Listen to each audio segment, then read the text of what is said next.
Hey friends, welcome to my channel. Today I will be showing you how to make DIY stamps using 4 easy methods.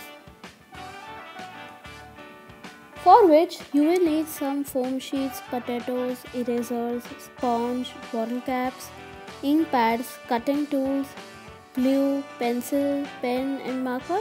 Yeah, that's it. To start with the first stamp, I am looking for a pineapple template on Google to make freehand drawing more easier.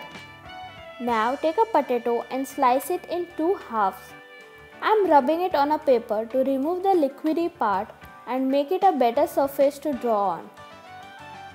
Using a pencil, draw a rough shape of pineapple on the potato, and then I am using a marker to make it more clear and dark.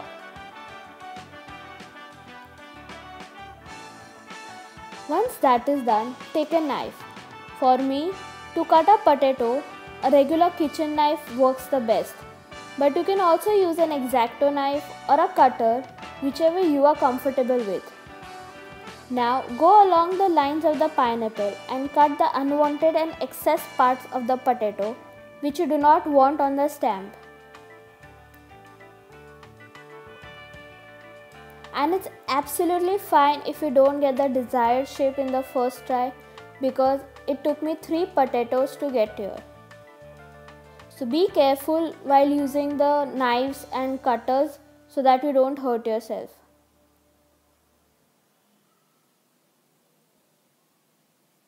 Here I am making some thin crisscross indents for the body of the pineapple. And make sure you do it very carefully so that you do not mess up on the shape of the pineapple.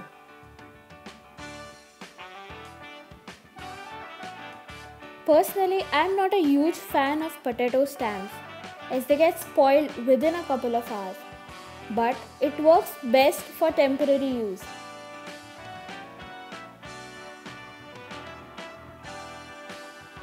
Now I am taking a plain paper and some ink pads and you are all ready to stamp some pretty pineapples with a potato stamp.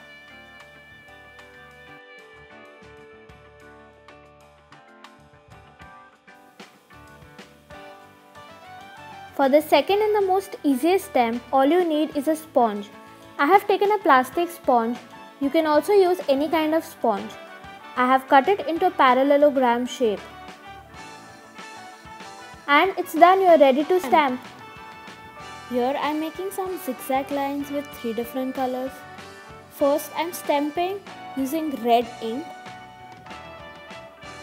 Once that is done, turn over the sponge and use black ink to stamp. I am using a purple ink to connect the black and the red parts of the zigzag line. Also, you can make any kind of design you wish to do and make your own art piece. Going on to the next stamp, we are going to make a rubber stamp, for which we will need an eraser. Here I am taking a long eraser and cutting it into 2 smaller parts. Using a pencil, I am going to draw a flower on it. Then take an X-Acto knife and cut it in the same way we did for the potato stamp. Finally, go along the lines of the flower and remove all the excess and unwanted rubber parts. Let me warn you, it will be a little difficult to cut rubber than the potato, but when you do it again and again, you will get a hang of it.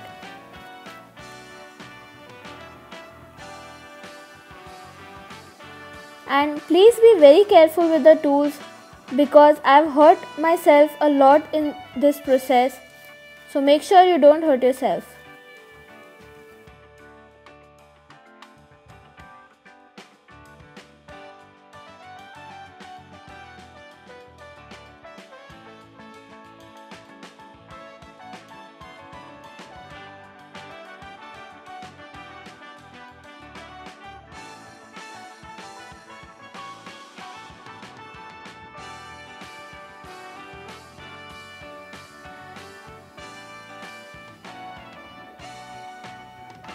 All I am doing here is removing the unwanted rubber parts that I don't want it to be on the stamp and keeping the ones that I want, if that makes any sense.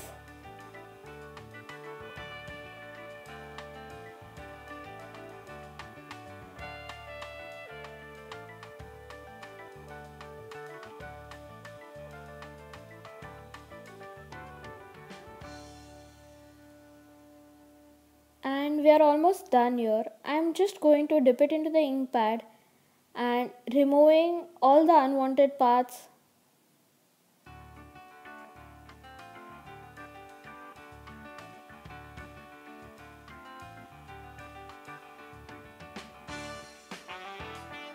And that's it, you have your very own rubber stamp. Here I am trying to draw a flower bouquet sort of thing.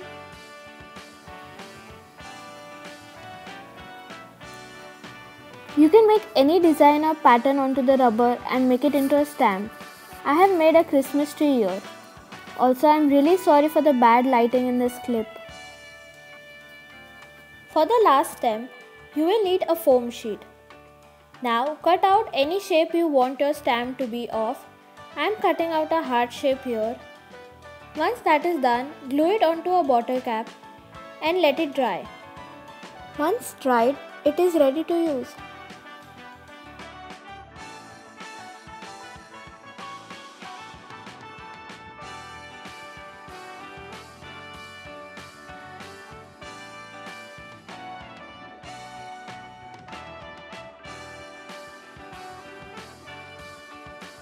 Here I am making another stamp out of the foam sheet, for which I have written the word hi.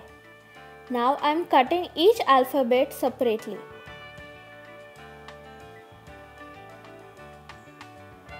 Once that is done, take a bottle cap and using a two-way tape, I am sticking the letters inverted so that when I stamp they don't come inverted.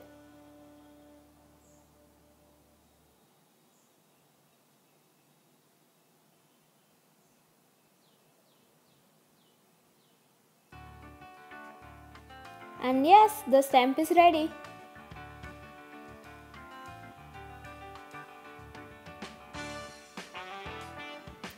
I'd also made an XOXO stamp for the Valentines.